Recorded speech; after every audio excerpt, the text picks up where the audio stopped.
BBC, France 24, আমি তোমাদের সবাইকে দেখছি। আমি প্রতিটি মিথ্যার হিসাব রাখছি, আমি প্রতিটি বিকৃতি লিখে রাখছি। আমি ইব্রাহিম ট্রাওরে এবং আজ আমি তোমাদের মুখোশ খুলে ফেলছি। হ্যাঁ, তোমরা ঠিকই শুনেছ। আমি, যাকে তোমরা তরুণ সামরিক জান্তা নেতা বলো, যাকে তোমরা বিপজ্জনক উগ্রপন্থী হিসেবে চিহ্নিত করো, যাকে তোমরা পশ্চিমা বিরোধী স্বৈরাচারী হিসেবে তুলে ধরো, আমি এখন তোমাদের সত্য বলছি। আর এবার তোমরা মাইক্রোফোন বন্ধ করতে পারবে না, এবার তোমরা ক্যামেরা সরাতে পারবে না, এবার তোমাদের সম্পাদকরা এই ভাষণ কাটতে পারবে না। কারণ তোমরা যে বিশ্বে একচেটি আধিপত্য করতে, তার আর অস্তিত্ব নেই। লক্ষ লক্ষ মানুষ এখন এই কথাগুলো শুনবে, তোমাদের ফিল্টার ছাড়াই, তোমাদের বিকৃতির শিকার না হয়ে, তোমাদের মিথ্যার দ্বারা কলুষিত না হয়ে। আমার বয়স 34 বছর। আমার জীবনের প্রতিটি দিন আমি তোমাদের মিথ্যাচারের মধ্যে বড় হয়েছি। ছোটবেলায় টেলিভিশনে আফ্রিকা দেখতাম, সবসময় একই ছবি, শিশুদের মুখে মাছি, শুকনো জমি, অস্ত্র, মৃত্যু। এটাই আফ্রিকা, যা তারা আমাদের বলতো। আফ্রিকাকে এভাবেই দেখানো হতো, আর আমরা তা বিশ্বাস করতাম। আমরা আমাদের নিজেদের জন্য লজ্জিত ছিলাম, আমরা আমাদের নিজেদের ভূমি, নিজেদের মানুষের জন্য লজ্জিত ছিলাম। কিন্তু তারপর আমি বড় হলাম, আমি পড়েছি, গবেষণা করেছি, প্রশ্ন করেছি এবং বুঝতে পেরেছি যে তোমরা যে আফ্রিকা আমাদের দেখিয়েছো তা বাস্তব নয়। তোমরা যে গল্প আমাদের শুনিয়েছো তা ছিল মিথ্যা। তোমরা আমাদের উপর যে ভাগ্য চাপিয়ে দিয়েছো তা ছিল তোমাদেরই লেখা একটি চিত্রনাট্য। বছরের পর বছর ধরে তোমরা আফ্রিকাকে কিভাবে চিত্রিত করেছো, কিভাবে দেখিয়েছো, কিভাবে তোমাদের দর্শকদের কাছে বিক্রি করেছো, যেন আমরা এমন প্রাণী যাদের সভ্যতার কোনো অংশ নেই, যেন আমরা সভ্যতার বাইরে থাকা অসভ্য প্রাণী, যেন আমরা এমন দুর্ভাগা যারা তোমাদের উদ্ধারের অপেক্ষায় আছি। প্রতিদিন, প্রতি ঘন্টায়, প্রতি মিনিটে একই গল্প তোমাদের পর্দায় চলতে থাকে। ক্ষুধা, যুদ্ধ, রোগ, দুর্নীতি, সন্ত্রাস, বিশৃঙ্খলা। আফ্রিকা বললেই এই শব্দগুলো মাথায় আসে। তোমাদের আফ্রিকার অভিধানে অন্য কোনো শব্দ নেই, কোনো আশা নেই, কোনো সফলতা নেই, কোনো উন্নয়ন নেই, কোনো প্রতিরোধ নেই, কোনো সম্মান নেই, কোনো গর্ব নেই, কোনো বিজয় নেই। তাই আমি তোমাদের জিজ্ঞাসা করি, New York Times, Washington Post, Guardian, Le Monde, তোমরা কি কখনো আফ্রিকার সাফল্যকে তোমাদের শিরোনাম করেছো? রুয়ান্ডার টেকনোলজি মিরাকেল নিয়ে তোমরা কতবার লিখেছো? ইথিওপিয়ার রিফরেস্টেশন প্রজেক্ট তোমরা কতবার দেখিয়েছো? বোতসোয়ানার ডেমোক্রেটিক সাফল্যের প্রশংসা তোমরা কতবার করেছো? কেনিয়ার এন্টারপ্রেনিউরিয়াল ইকোসিস্টেমের বর্ণনা তোমরা কতবার দিয়েছো? না, কারণ এগুলো তোমাদের চিত্রনাট্যের সাথে খাপ খায় না। তোমাদের আফ্রিকা সফল হতে পারে না। এটা হতে পারে না, কারণ তাহলে তোমরা কিভাবে তোমাদের শোষণকে বৈধতা দেবে? যদি সাহায্যের প্রয়োজন না হয়, তাহলে তোমরা কিভাবে হস্তক্ষেপ করবে? যদি পিছিয়ে না থাকে, তাহলে তোমরা তাকে কিভাবে নিচু নজরে দেখবে? তোমরা কি কখনো নিজেদের জিজ্ঞাসা করেছো, কোনো সম্পাদক কি তার ডেস্কে বসে, কোনো নিউজ ডিরেক্টর কি মিটিংয়ে, কোনো কলামিস্ট কি তার কিবোর্ডে কখনো ভেবেছে কেন বিশ্বের সবচেয়ে ধনী ভূমির মানুষ গরিব? এই নাও তোমাদের জন্য আসল সংখ্যা। আফ্রিকার কাছে বিশ্বের 70% কোবাল্ট রিজার্ভ রয়েছে। তোমাদের সেলফোন, তোমাদের কম্পিউটার, তোমাদের ইলেকট্রিক গাড়ি কোবাল্ট ছাড়া চলবে না। এই কোবাল্ট কঙ্গো থেকে আসে, কিন্তু কঙ্গোর মানুষ সেলফোন কিনতে পারে না। আফ্রিকার কাছে বিশ্বের 90% প্ল্যাটিনাম রিজার্ভ রয়েছে। Catalytic converter, electronic device, medical implant, সবকিছুর জন্য প্ল্যাটিনাম প্রয়োজন। এই প্ল্যাটিনাম দক্ষিণ আফ্রিকা থেকে আসে, কিন্তু দক্ষিণ আফ্রিকার মানুষ বেকারত্বের চাপে পিষ্ট। আফ্রিকা বিশ্বের 30% স্বর্ণ উৎপাদন সরবরাহ করে। মালি, বুর্কিনা ফাসো, ঘানা, তানজানিয়া, আমাদের ভূমি থেকে নদীর মতো সোনা প্রবাহিত হয়, কিন্তু আমাদের মানুষ দারিদ্র্যে সাঁতার কাটে। আফ্রিকা বিশ্বের 65% হীরা উৎপাদন ও সরবরাহ করে। Botswana, Angola, Congo, Sierra Leone কোটি কোটি ডলার মূল্যের হীরা উত্তোলন করা হয়, কিন্তু আমাদের খনি শ্রমিকরা দিনে $1 জীবনযাপন করে। আফ্রিকার কাছে বিশ্বের 35% ইউরেনিয়াম রিজার্ভ রয়েছে। নাইজার, নামিবিয়া, দক্ষিণ আফ্রিকা। পারমাণবিক কেন্দ্রগুলো আমাদের ইউরেনিয়ামে চলে। প্যারিসের আলো আমাদের ইউরেনিয়ামে জ্বলে, কিন্তু আমাদের গ্রামে বিদ্যুৎ নেই। আর তোমরা এখনো জিজ্ঞাসা করো আফ্রিকা কেন গরিব? না, সঠিক প্রশ্ন হলো এত ধনী হওয়া সত্ত্বেও আফ্রিকাকে কিভাবে গরিব করে রাখা হয়েছে। এই নাও তোমাদের উত্তর। উপনিবেশবাদ শেষ হয়নি, এটা রূপ পরিবর্তন করেছে। তোমরা আগে এসে আমাদের ভূমি দখল করতে, এখন তোমরা এসে কোম্পানি প্রতিষ্ঠা করো। তোমরা আগে জোর করে নিতে, এখন তোমরা চুক্তি করো। তোমরা আগে চাবুক দিয়ে শাসন করতে, এখন তোমরা ঋণ দিয়ে শাসন করো। আমাকে কিছু শক্ত উদাহরণ দিতে দাও, সংখ্যা, নাম, তারিখ সহ, কিন্তু তোমরা এসব নিয়ে কখনো লিখবে না। গ্লেনকোর, সুইস ভিত্তিক মাইনিং জায়ান্ট, কঙ্গোতে কোবাল্ট উত্তোলন করে। 2022 সালের আয় $256 বিলিয়ন। কঙ্গোকে দেওয়া কর $500 মিলিয়ন। এটা 0.2%। এটা কি ন্যায় বিচার? Rio Tinto, British Australian mining giant, গিনিতে বক্সাইট উত্তোলন করে, বছরে 20 মিলিয়ন টন। গিনির জন্য কি অবশিষ্ট থাকে? পরিবেশ দূষণ এবং ক্যান্সার। টোটাল, যেটা এখন টোটাল এনার্জিস, ফরাসি হয়ের জায়ান্ট, অ্যাঙ্গোলা, নাইজেরিয়া, কঙ্গোতে তেল উত্তোলন করে। 2022 সালের মুনাফা $36 বিলিয়ন। আফ্রিকায় বিনিয়োগ, নোংরা পাইপলাইন। অ্যাংলো আমেরিকান, দক্ষিণ আফ্রিকায় প্রতিষ্ঠিত, কিন্তু এখন লন্ডনে। হীরা, প্ল্যাটিনাম, লোহা সবকিছু নিয়ে যাচ্ছে। দক্ষিণ আফ্রিকায় কি রেখে গেছে? 60 লক্ষ বেকার খনি শ্রমিক। আর এগুলো তো আইসবার্গের চূড়া মাত্র। আর অদৃশ্য গোপন চুক্তি, অফশোর অ্যাকাউন্ট, ট্রান্সফার প্রাইসিং এর কৌশলের কি হবে? প্রতি বছর $88 বিলিয়ন অবৈধ অর্থ আফ্রিকা থেকে বেরিয়ে যায়। কে লেখে এসব নিয়ে? প্রতি বছর $45 বিলিয়ন সাহায্য আফ্রিকায় আসে, সবাই এটা নিয়ে লেখে। কিন্তু কেউ বলে না আফ্রিকা সাহায্য গ্রহণকারী মহাদেশ নয়, এটি সাহায্য প্রদানকারী মহাদেশ। যখন তোমরা ফোলা পেটের উপর তোমাদের ক্যামেরা জুম করো, তখন পটভূমিতে একটি বিশাল ব্যবস্থা নীরবে কাজ করে। প্রতিদিন টন টন সোনা, হীরা, কোবাল্ট, ইউরেনিয়াম তেল আমাদের ভূমি থেকে বেরিয়ে যায়। কিন্তু কিভাবে? এই হলো সেই ব্যবস্থা। ধাপ 1, দুর্নীতি তৈরি করো, আমাদের নেতাদের ঘুষ দাও, অফশোর অ্যাকাউন্ট খোলো, তাদের বিলাসী জীবনের প্রতিশ্রুতি দাও, তাদের ছেলেমেয়েদের তোমাদের স্কুলে পাঠাও। ধাপ 2, চুক্তি করো, 50 বছর 99 বছরে ছাড়পত্র নাও, কর অব্যাহতির জন্য অনুরোধ করো, পরিবেশগত নিয়ম থেকে অব্যাহতি পাও, শ্রম অধিকার উপেক্ষা করো। ধাপ 3, অবকাঠামো নিয়ন্ত্রণ করো, বন্দর, আইবন্দর, রেলপথ দখল করো, তবে কেবল খনি থেকে বন্দর পর্যন্ত। গ্রামে রাস্তা তৈরি করো না, স্কুলে বিদ্যুৎ পৌঁছে দিও না। ধাপ 4, নিরাপত্তা প্রদান করো, ব্যক্তিগত নিরাপত্তা সংস্থা স্থাপন করো, তাদের সশস্ত্র করো, প্রতিবাদকে সন্ত্রাসবাদ বলে ঘোষণা করো। ধাপ 5, মিডিয়াকে চুপ করাও, স্থানীয় জনসাংবাদিকদের কিনে নাও, বিরোধী কণ্ঠ দমন করো, অভ্যন্তরীণ অস্থিরতার খবর আন্তর্জাতিক মিডিয়ায় পরিবেশন করো। আর এভাবেই এই ব্যবস্থা কাজ করে, 100 বছর ধরে এইভাবেই কাজ করছে। আর তোমরা এই ব্যবস্থা দেখতে পাও না, দেখতে চাও না, কারণ তোমরাও এই ব্যবস্থার অংশ। New York Times, CNN, BBC, সবচেয়ে বড় বিজ্ঞাপনদাতা কারা? তেল কোম্পানি, খনি কোম্পানি, অস্ত্র কোম্পানি, ফার্মাসিউটিক্যাল কার্টেল, যে কোম্পানিগুলো আফ্রিকাকে শোষণ করে। তোমরা তাদের টাকায় বেঁচে থাকো, তোমরা তাদের স্বার্থ রক্ষা করো। আর আমি যা বলতে যাচ্ছি তাতে হয়তো আমার জীবনও চলে যেতে পারে, কিন্তু এখন আর চুপ থাকার সময় নেই। আফ্রিকায় ফ্রান্সের ব্যবস্থা হলো CFA ফ্রাঙ্ক। 14টি আফ্রিকান দেশ এখনো ফরাসি উপনিবেশিক মুদ্রা ব্যবহার করে। এই দেশগুলোর কেন্দ্রীয় ব্যাংকের রিজার্ভের 50% ফরাসি ট্রেজারিতে জমা থাকে। ফ্রান্স এই টাকার ওপর নেতিবাচক সুদ প্রয়োগ করে, তাই আমরা আমাদের নিজেদের টাকা ব্যবহার করার জন্য ফ্রান্সকে অর্থ প্রদান করি। এই ব্যবস্থার মাধ্যমে ফ্রান্স প্রতি বছর আফ্রিকা থেকে $500 বিলিয়ন মূল্যের সম্পদ স্থানান্তর করে। কেউ কি এটা নিয়ে লেখে? না। কিন্তু যখন ফ্রান্স আফ্রিকাকে 10 বিলিয়ন ইউরো সাহায্য দেয়, তখন তা শিরোনাম হয়। ব্রিটেনের ব্যবস্থা আরো সফিস্টিকেটেড। লন্ডন হলো বিশ্বের অর্থ পাচারের কেন্দ্র, city of London, offshore paradise. Africa থেকে চুরি করা প্রতিটি পয়সা London, Jersey, Guernsey, Cayman Islands, Virgin Islands সবই ব্রিটিশ নিয়ন্ত্রণে। আফ্রিকার সম্পদ সেখানে লুকিয়ে আছে। আমেরিকার ব্যবস্থা হলো আফ্রিকম, আফ্রিকা কমান্ড। মহাদেশে 46টি সামরিক ঘাঁটি। আনুষ্ঠানিক উদ্দেশ্য নিরাপত্তা, আসল উদ্দেশ্য সম্পদ নিয়ন্ত্রণ। প্রতিদিন আমাদের আকাশ সীমায় ড্রোন, সর্বত্র লিসেনিং ডিভাইসেস। তারা বলে সন্ত্রাসবাদের বিরুদ্ধে লড়াই, কিন্তু এটা সন্ত্রাসী নয়। এখানকার জনগণের নেতাদের লক্ষ্যবস্তু করা হয়। চীন নতুন খেলোয়াড়, বলে উইন উইন। ইনফ্রাস্ট্রাকচার তৈরি করে, ঋণ দেয়, কিন্তু কিসের বিনিময়ে? 99 বছরের বন্দর ইজারা, খনির অধিকার, কৃষি জমি, ঋণের ফাঁদে ফেলার কূটনীতি। শ্রীলঙ্কাকে জিজ্ঞাসা করুন, জাম্বিয়াকে জিজ্ঞাসা করুন। আর তোমরা এইসবের কিছুই লেখো না। কেন? কারণ তোমরা মুক্ত গণমাধ্যম নও, তোমরা কর্পোরেট গণমাধ্যম। তোমাদের মালিকরা billionaire. Jeff Bezos Washington post কিনেছেন কেন? সাংবাদিকতার প্রতি ভালোবাসার জন্য। রুপার্ট মার্ডকের মিডিয়া সাম্রাজ্য, Fox news, Wall Street journal, the sun, the Times, সবই একই হাত থেকে। সবাই একই বার্তা দিচ্ছে, পশ্চিমারা ভালো, অন্যরা খারাপ।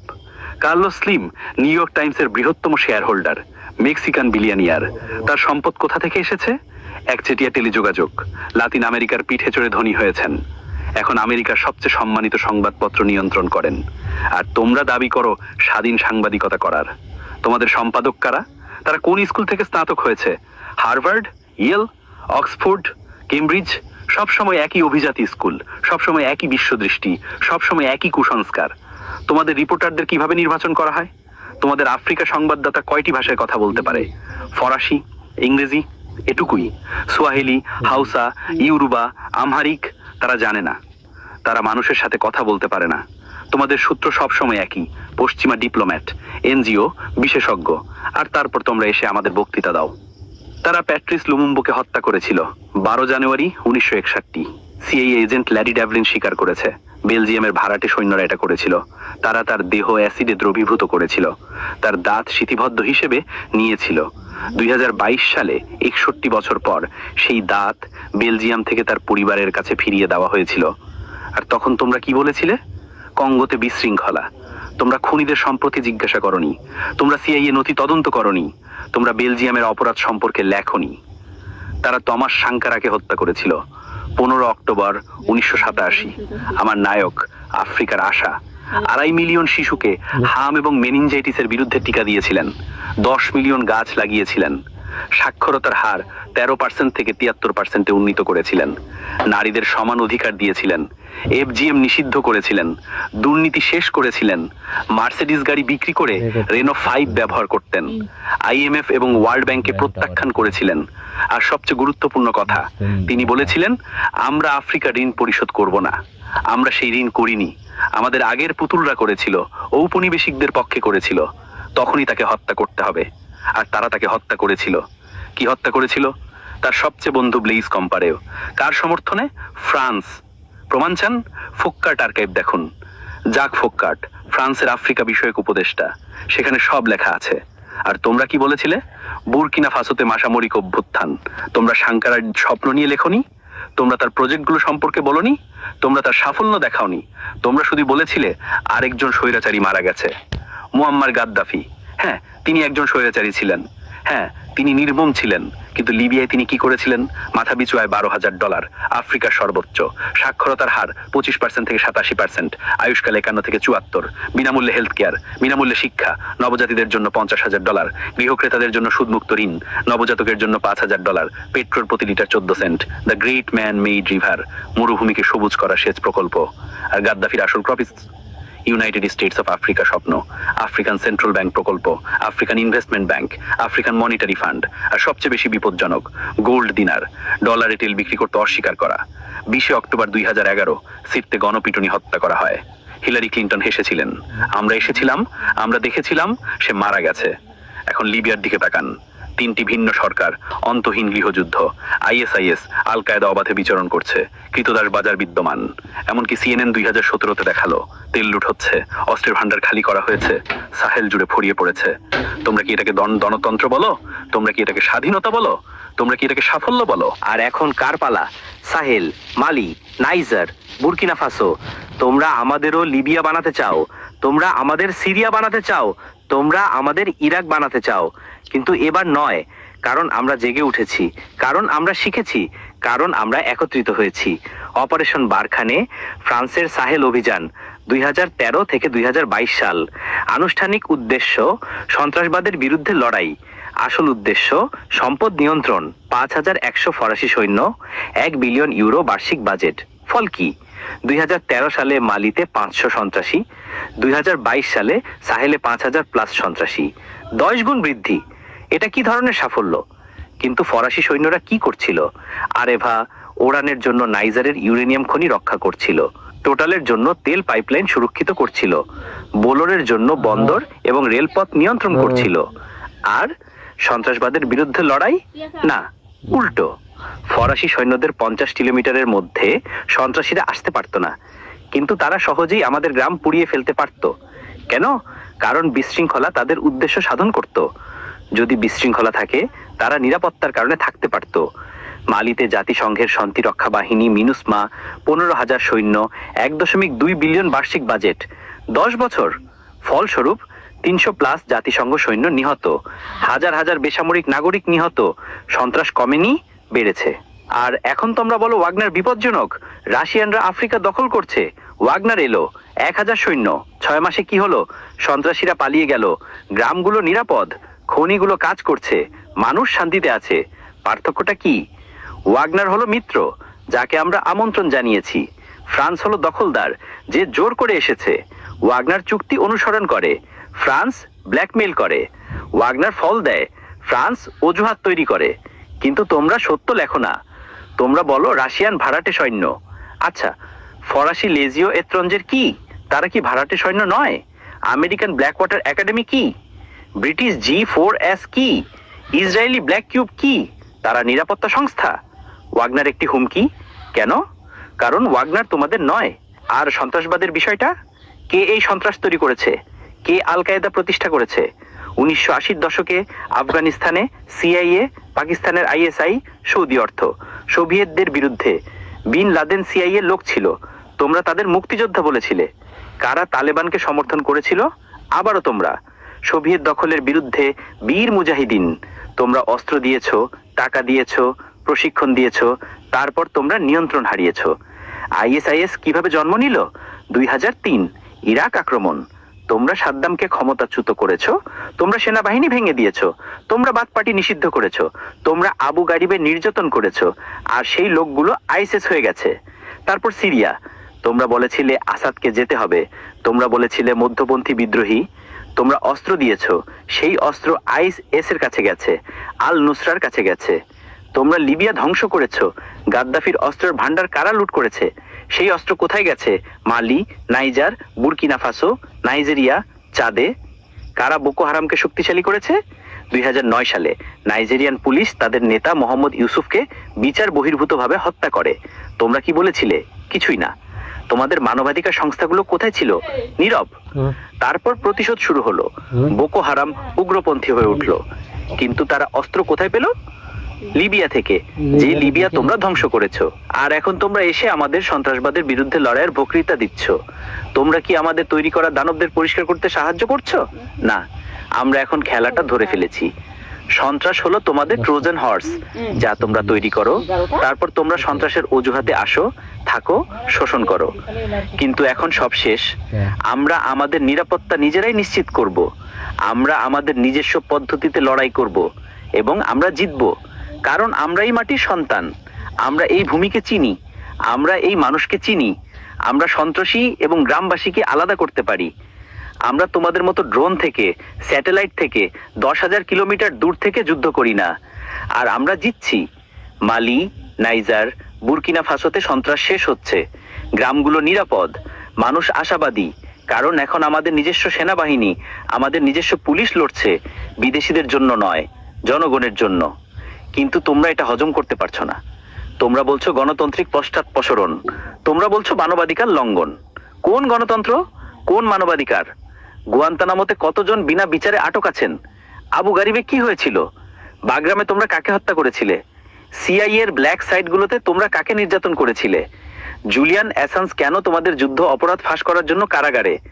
চেলসি ম্যানিং কেন সত্য ফাঁস করার জন্য বছরের পর বছর কারাগারে কাটিয়েছেন?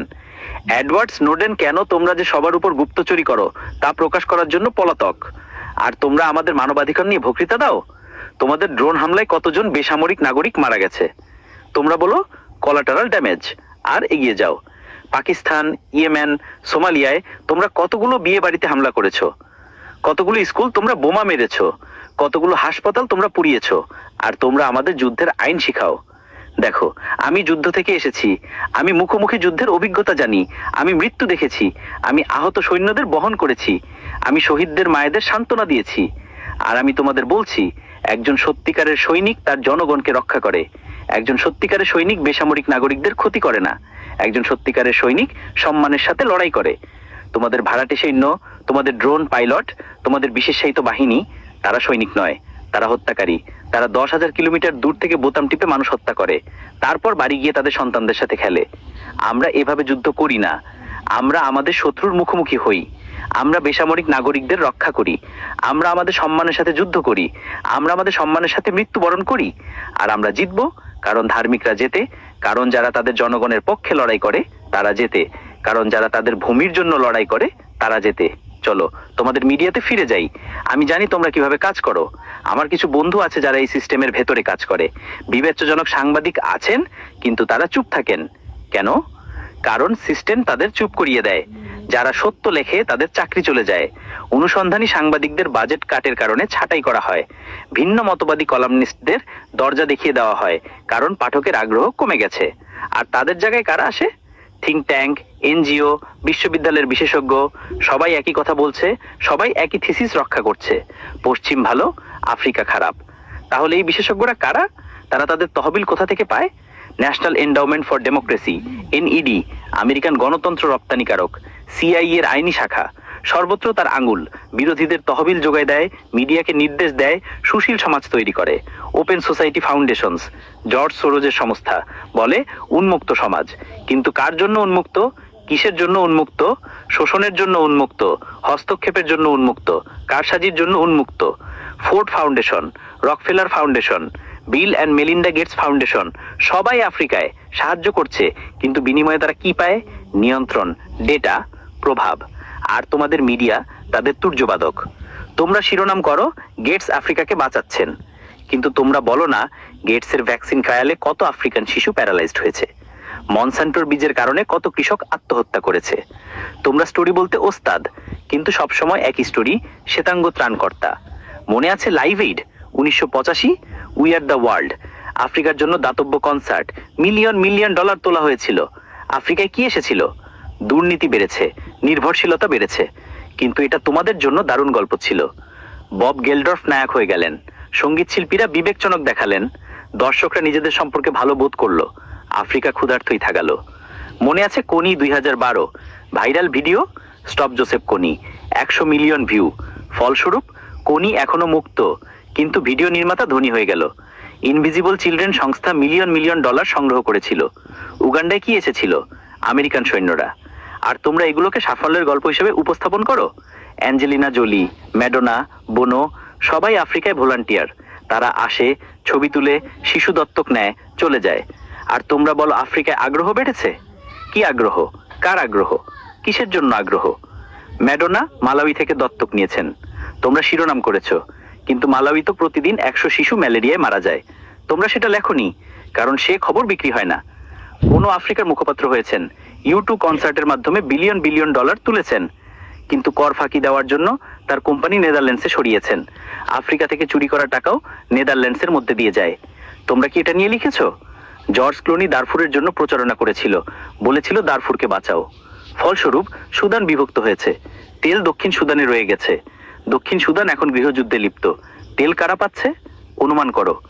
আর তোমরা সবসময় এগুলোকে মানবিক সাহায্য হিসেবে উপস্থাপন করো, কিন্তু এগুলো সাম্রাজ্যবাদের সফট ফেস, এগুলো শোষণের জনসংযোগ। আমাকে আসল সংখ্যা দিতে দাও। প্রতি বছর 134 বিলিয়ন ডলার সাহায্য ও নিবেশ আফ্রিকায় আসে। প্রতি বছর 192 বিলিয়ন ডলারের সম্পদ আফ্রিকা থেকে বেরিয়ে যায়। নিট ক্ষতি প্রতি বছর 58 বিলিয়ন ডলার। কিন্তু তোমরা কেবল আগত 134 বিলিয়ন ডলার নিয়ে লেখো, তোমরা বহির্গত 192 বিলিয়ন ডলার নিয়ে লেখো না। কেন? কারণ তাহলে মানুষ জিজ্ঞেস করবে আফ্রিকার সাহায্যের প্রয়োজন কেন? অবৈধ আর্থিক প্রবাহ বছরে 88.6 বিলিয়ন ডলার। বহুজাতিক কর্পোরেশনের মুনাফা স্থানান্তর বছরে 48.2 বিলিয়ন ডলার। ঋণের সুদ বছরে 17 বিলিয়ন ডলার। মেধা পাচারের খরচ বছরে 13.8 বিলিয়ন ডলার। জলবায়ু পরিবর্তনের খরচ বছরে 10.6 বিলিয়ন ডলার। অবৈধ কাঠকাটা বছরে 17 বিলিয়ন ডলার। অবৈধ মাছ ধরা বছরে 1.3 বিলিয়ন ডলার। মোট প্রতি বছর 192 বিলিয়ন ডলারেরও বেশি। এত সম্পদ প্রতি বছর আফ্রিকা থেকে বেরিয়ে যায়, কিন্তু তোমাদের শিরোনাম কি? ইইউ আফ্রিকার জন্য 20 বিলিয়ন ইউরো সাহায্য প্যাকেজ ঘোষণা করেছে। চীন আফ্রিকাকে 60 বিলিয়ন ডলার ঋণ দিয়েছে। আমেরিকা আফ্রিকাকে 8 বিলিয়ন ডলার মঞ্জুর করেছে। মানুষ এগুলো পড়ে ভাবে তারা কত উদার, কত দাতব্য, আফ্রিকা কত অকৃতজ্ঞ। কিন্তু সত্যটা উল্টো। আফ্রিকা তোমাদের জীবনযাত্রার মানকে অর্থায়ন করছে। আফ্রিকা তোমাদের সমৃদ্ধিকে ভর্তুকি দিচ্ছে। আফ্রিকা তোমাদের প্রযুক্তিকে সম্ভব করে তুলছে। তোমাদের আইফোনের কোবাল্ট কঙ্গো থেকে, তোমাদের টেসলার লিথিয়াম জিম্বাবুয়ে থেকে, তোমাদের কম্পিউটারের ট্যান্টালাম রুয়ান্ডা থেকে, তোমাদের গয়না বোতসোয়ানা থেকে, তোমাদের চকলেট আইভরি কোস্ট থেকে, তোমাদের কফি ইথিওপিয়া থেকে, তোমাদের তেল নাইজেরিয়া থেকে, তোমাদের ইউরেনিয়াম নাইজার থেকে। আর বিনিময়ে আমরা কি পাই? ঋণ, দারিদ্র, অপমান। কিন্তু যথেষ্ট হয়েছে। এই খেলা এখন শেষ হবে, কারণ আমরা জেগে উঠেছি। আমাদের যুব সমাজ সোশ্যাল মিডিয়ায় সত্য শেয়ার করছে। হ্যাশট্যাগ ফ্রান্স আউট 100 মিলিয়ন বার ব্যবহৃত হয়েছে। Hashtag Africa is bleeding 50 million. Hashtag stop exploiting Africa 75 million. আর তোমরা কি করছো? তোমরা বলছো রাশিয়ান বট, তোমরা বলছো চীনা প্রোপাগান্ডা, তোমরা বলছো ডিসইনফরমেশন। না, এগুলো আসল আফ্রিকানদের আসল কণ্ঠস্বর। এটা আসল ক্ষোভ, এটা আসল জাগরণ। টিকটকে লক্ষ লক্ষ যুবক আছে, ফরাসি সৈন্যদের চলে যাওয়া উদযাপন করা ভিডিও, ওয়াগনারের আগমনকে সাধুবাদ জানানো ছবি। টুইটার, ইনস্টাগ্রাম, ফেসবুকে সত্য ব্যাখ্যা করা কন্টেন্ট, সর্বত্র একই কণ্ঠস্বর। যথেষ্ট। আর তোমরা আতঙ্কিত হচ্ছ, কারণ তোমরা নিয়ন্ত্রণ হারাচ্ছ, তোমরা আখ্যান হারাচ্ছ, তোমরা একাধিপত্য হারাচ্ছ। তোমরা ফ্যাক্ট চেকিং সংস্থা প্রতিষ্ঠা করেছো, Africa check, AFP fact check. কারা এদের আখ্যায়ন করে? Facebook, Google, Bill Gates. সেই একই সিস্টেম আবার। তোমরা কি পরীক্ষা করছো? কার তথ্যের সপক্ষে তোমরা দাঁড়াচ্ছ? আমরা বলি ফ্রান্স বছরে 500 বিলিয়ন ডলার শোষণ করে, তোমরা বলো মিথ্যা, মাত্র 440 বিলিয়ন। যেন তাতে পরিস্থিতির কোনো পরিবর্তন হয়, যেন 440 বিলিয়ন কম। আমরা বলি ওয়াগনার সফল হয়েছে, তোমরা বলো ওয়াগনার মানবাধিকার লঙ্ঘন করে। আচ্ছা, ফরাসি সৈন্যরা কি করছিল? ফুলানি গ্রামে বোমা ফেলছিল, ডোগন মিলিশিয়াদের সশস্ত্র করছিল, ভুলবশত বিয়ে বাড়িতে হামলা করছিল। তোমাদের ভণ্ডামি এত স্পষ্ট যে কেউ আর তোমাদের বিশ্বাস করে না। মনে আছে সিএনএনে অ্যান্ডারসন কুপার কি বলেছিলেন? আফ্রিকায় দেনতন্ত্র হ্রাস পাচ্ছে। কোন দেনতন্ত্র? অ্যান্ডারসন, তোমাদের দেনতন্ত্র, আমেরিকার দেনতন্ত্র, তোমাদের ক্যাপিটাল দাঙ্গা 6 জানুয়ারি 2021। তোমরা বলেছিলে দেনতন্ত্রের উপর হামলা, 5 জন মারা গিয়েছিল। আমাদের সাঙ্কারার হত্যাকাণ্ড 15 অক্টোবর 1987। তোমরা বলেছিল অভ্যন্তরীণ ব্যাপার, 1 জন মারা গিয়েছিল, কিন্তু সেই ব্যক্তি ছিল 20 মিলিয়ন মানুষের আশা। তোমাদের নির্বাচনে কর্পোরেশনগুলো প্রার্থীদের অর্থায়ন করে, লবিস্টরা আইন লেখে, তোমরা আমাদের নির্বাচনকে কারচুপিপূর্ণ বলো। তোমাদের দেশে পুলিশ কৃষ্ণাঙ্গদের হত্যা করে, জর্জ ফ্লয়েড, ব্রিওনা টেইলর, আহমদ আরবেরি। তোমরা আমাদের পুলিশি সহিংসতা নিয়ে বক্তৃতা দাও। বিবিসিতে কাশিয়া মাদেরা আফ্রিকার নিউজ উপস্থাপন করেন, পুলিশ বংশোদ্ভূত। তিনি আফ্রিকায় কত বছর থেকেছেন? তিনি কয়টি আফ্রিকান ভাষায় কথা বলেন? কিন্তু প্রতিদিন তিনি একজন আফ্রিকা বিশেষজ্ঞ হিসেবে কথা বলেন। আফ্রিকা এমন, আফ্রিকা তেমন। ফ্রান্স 24-এ ক্যামেরাম্যান, সম্পাদক, প্রডিউসার, বেশিরভাগই ফরাসি। এমনকি আফ্রিকান সংবাদদাতারাও বেশিরভাগই ফরাসি, আর তারা বস্তুনিষ্ঠ সাংবাদিকতা করে। এমনকি আল জাজিরা কাতার এটি অর্থায়ন করে। সাহেলে কাতারের কি কাজ? কিন্তু প্রতিদিন তারা সাহেল সংকট নিয়ে রিপোর্ট করে। তারা কার সংকটের কথা বলছে? Deutsche Welle, Voice of America, RFI, সবই রাষ্ট্রীয় মিডিয়া, সবই প্রচারণার হাতিয়ার, কিন্তু তারা স্বাধীন মিডিয়ার ভূমিকা পালন করে। আর আমাদের লোকাল মিডিয়া বেশিরভাগই বিক্রি হয়ে গেছে, বেশিরভাগই কাপুরুষ, বেশিরভাগই নির্ভরশীল।